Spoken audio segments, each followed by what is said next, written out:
Hi, welcome to the Tech Zone. My name is David. Today I will give you a full review of the late 2020 Dell XPS 13. It's the 2-in-1 model 9310. This device is interesting in several ways. For example, the performance increase due to Intel's 11th gen CPU and updated Iris Xe graphics. The graphics is the major update here. With Intel's Iris Xe graphics on both the i5 with 80 execution units and the i7 with its 96 execution units, it's a major step up from the 10th gen Iris Pro graphics with 64 execution units. So how does this add up in games and tests? First, it's important to mention that Dell offers a power manager software with several performance profiles to choose from. And the Ultra Performance mode is the highest setting, so all my tests is done in this mode to extract the maximum performance from this unit. The keyboard deck is very stiff and you really need to push hard in order to feel it bend, and that goes for all areas around it too. The laptop is very well built and the stiffness you feel when bending it is due to the enforced backplate that I will show you in a while. The glass trackpad is a little bit small, but it performs very well and I had no issues at all with it. The keyboard took me some time to get used to, due to its 1.1mm key travel, but after some pages I was up to speed again. The keyboard have a two-stage evenly lit layout for late night typing. Stiff hinges needed on a 2-in-1 makes this device impossible to open with one hand. My unit is equipped with an 1080p display, but there is also a 4K panel available at Dell's website. I measured the brightness to 490 nits, and that makes it usable in direct sunlight. There is a 2 microphone array built into the lid, usable for Skype conferencing for example. The display is amazing with almost no bezels. Just look at the thin 3mm side bezels and the 6mm top bezel. That also includes a 720p Windows Hello camera. The hinges is also an achievement as they are flat to the bottom plate and still allow for the 360-degree rotation. Now let's take a look around the device. On the right side we have one Thunderbolt 4 port and a headphone combo jack. Thunderbolt 4 is a major performance upgrade from Thunderbolt 3 and I will show you that in a while.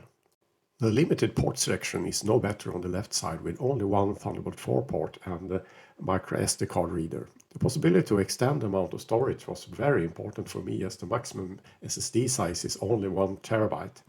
By adding a micro SD card I could extend my system to 1.5 TB. The 51 watt-hour battery takes up 2/3 of the space inside and allows up to 11 hours of battery life.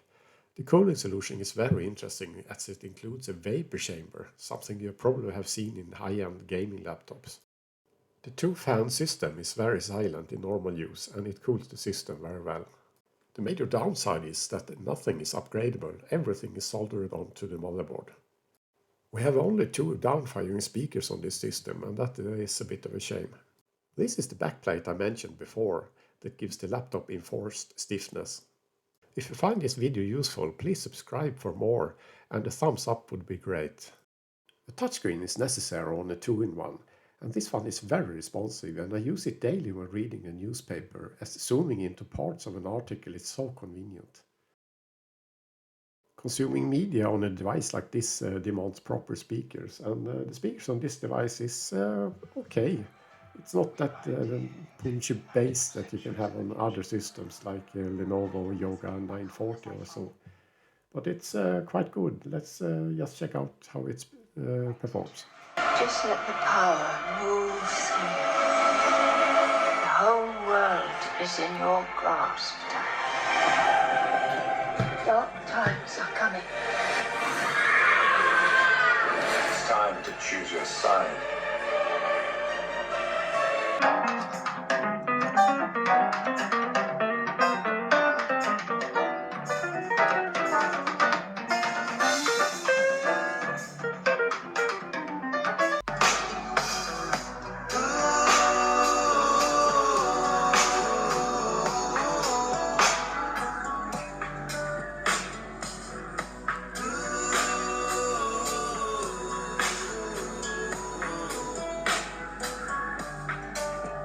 If you are an artist, you will probably enjoy the additional pen to create art, and as a student to take fast notes during class.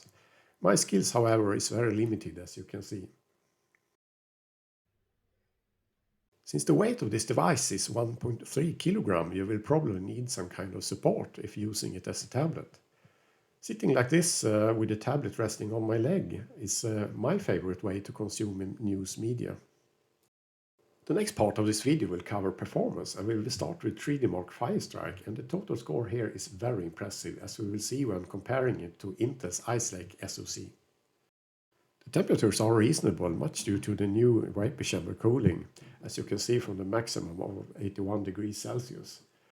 And here you can see a comparison with the 11th gen CPU-GPU combination that crushes the 10th gen CPU with dedicated graphics.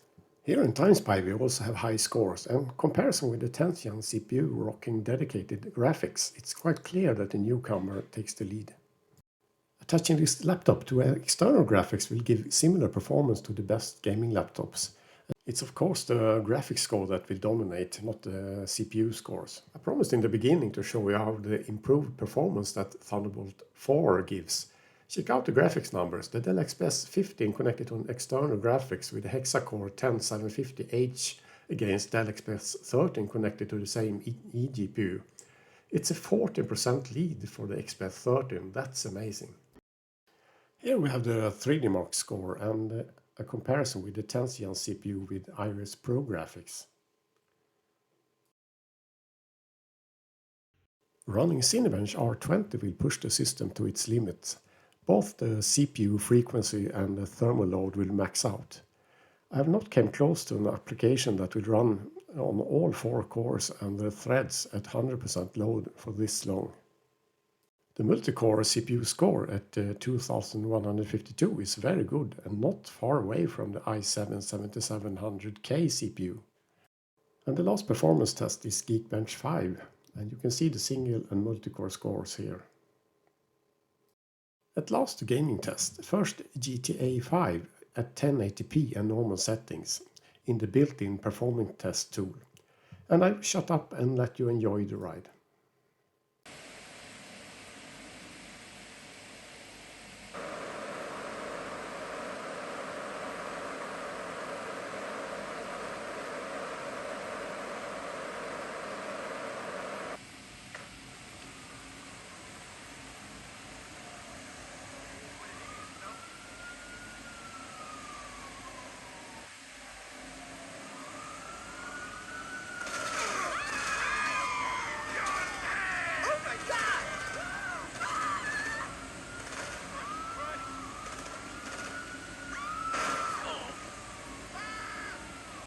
So what do you think? Is this good enough for playing this game? Leave a note in the comment section below and let me know what you think. The next game is Call of Duty World War II, and we run this on full HD, 1080p and low settings.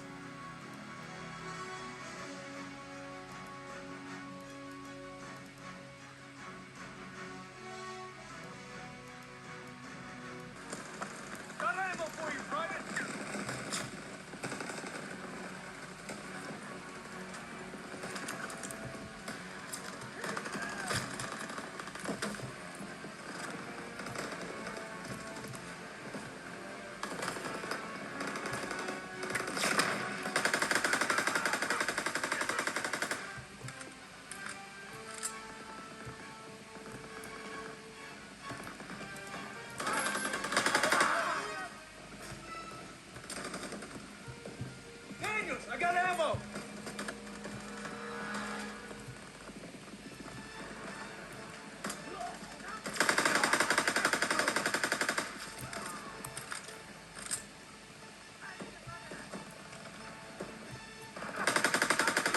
Enemies in the field! Routes inbound! We can't let them retake the cannon! Hold the position! Nobody gets through!